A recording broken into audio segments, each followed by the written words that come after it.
Welcome back, everyone. Today we got something a little bit different. We're going to talk about how to and how not to package and ship your saws.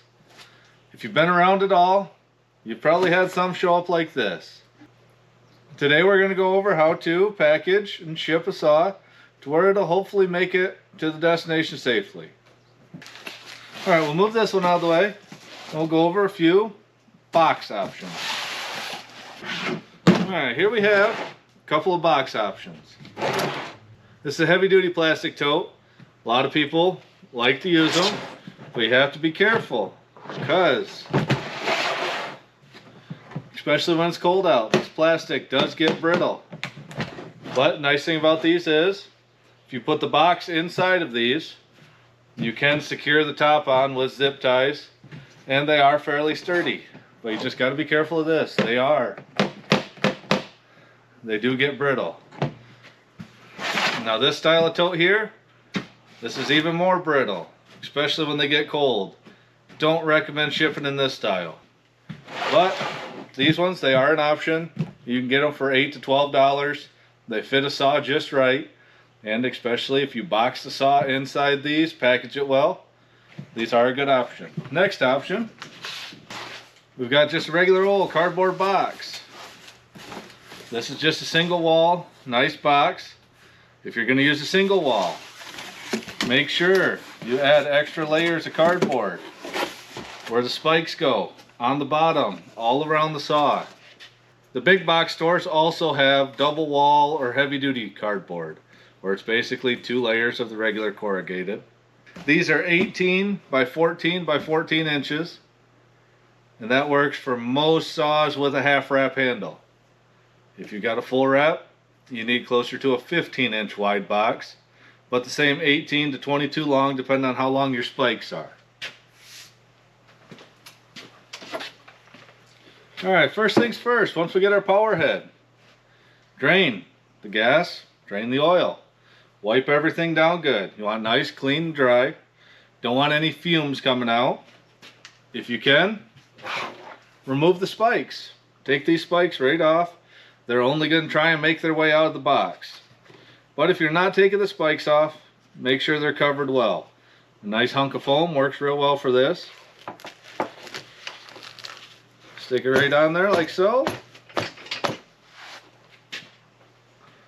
Once we get the spikes covered, get a garbage bag. You get bonus points if you use the scented ones and the heavy duty ones. But any garbage bag will do.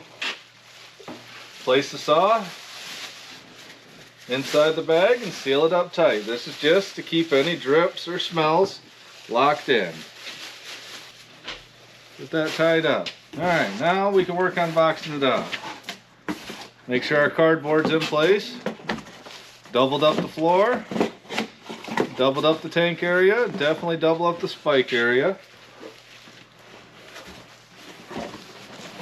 Get our saw in here. Just like so. Alright, let me move the angle so you can see a little bit better. Alright, when it comes to our packing material, you got the old go-to, bubble wrap. That works. Packing paper or newspaper works as well. Now when we're packing our box, make sure the spikes stay covered with our foam and pack that area extra tight with paper or material, whatever you're using.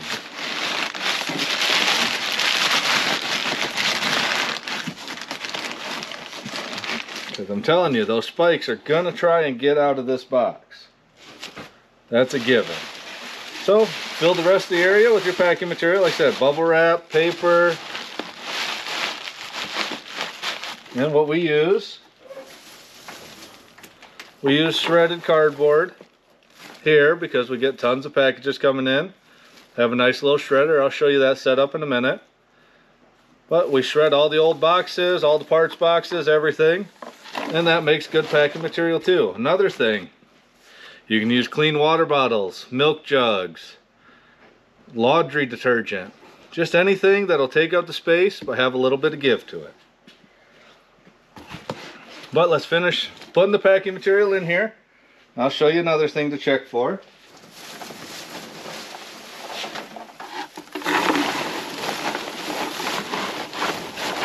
Make sure you tuck in all of the gaps.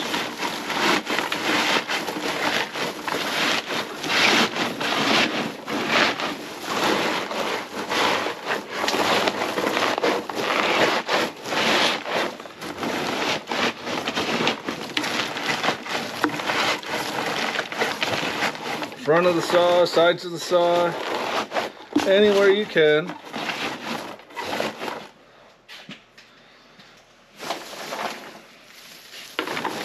Alright, now this is where a lot of people will stop. They'll say, oh, the sides are good, the bottom's good, the saw's not going anywhere.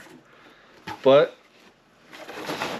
the problem is these boxes get tossed around way more than we think. So when it's upside down, that saw can flop all over the place. And if it can flop around, it'll get momentum and it'll make its way out of the box. So we need to make sure we stuff that full.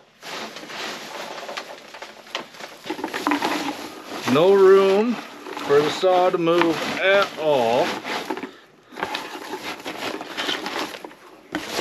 That's what happens. They all start out good, but as the boxes go over the conveyors, as they're riding in the trucks, on and off the planes, they bounce and shake and fall and rattle, and the saw starts making its way out of the box. And that's what we have. Like I said, it's always a good idea. Flip the box right over, hold the top shut. Make sure there's no movement.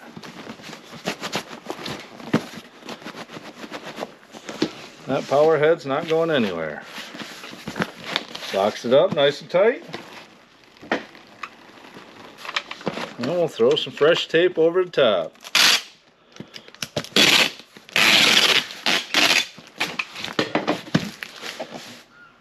Now you can pick up this heavy duty clear tape, most of your stores, dollar stores, wherever. That works real well on the cardboard, and also nice because you can tape right over your labels. That way if they get wet, if you're just printing them off piece of paper, I like the clear tape for that. Now you can ship in the factory boxes, but I just think it gives people extra temptation to see if it's really what it says in there.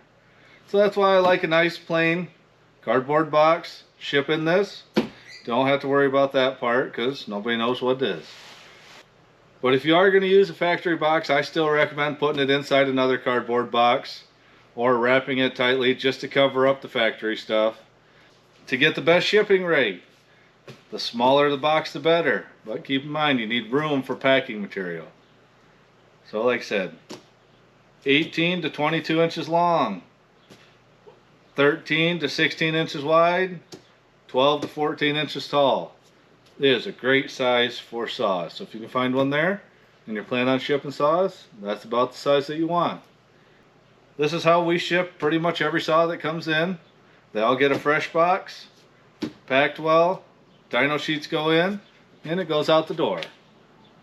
Now there's a select few that the boxes show up perfect. They have nice foam dividers, everything, extra thickness on the sides, extra cardboard, that we will reuse those boxes. But a lot of times the boxes just get shredded, which I'll show you.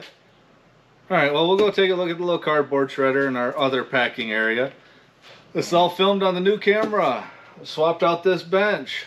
Our new packing bench will look a lot like the old bench. And we'll show off the little cardboard stripper. Alright, right there. This is our old table. And those plastic dividers pop out. So we decided to make this our shipping table. That right there, that's a paper stripper. I'll show you a little bit closer in a second. That's the cardboard that catches all the shreds. I've got a few ready right there.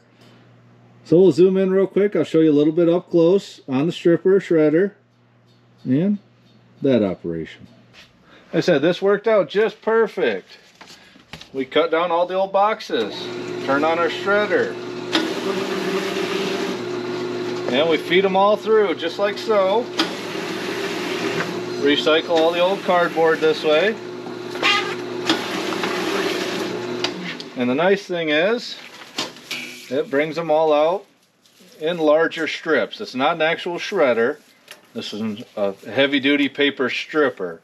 So as long as we have the cardboard, it'll make it into strips. And these work well. You can ball them up, package them up. But this helps us get rid of all the old cardboard, cereal boxes, everything else.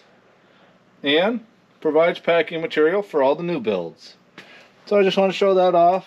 That's a pretty handy option. Now if you guys see one of these at an auction, cheap, heavy-duty paper stripper, it might be a good way to get rid of your cardboard. Make that kindling, whatever, fire starter. But this table here turned into the shipping bench where we can process, package all of the mandrel orders, all the saw boxing, everything over here. We're still working on getting it all set up, but it's close. But I wanted to show what we do with the cardboard and how we make that packing material. So hopefully you picked up a thing or two on how to package a saw. If I missed something, leave a comment, let me know. And until next time, thanks a lot everyone.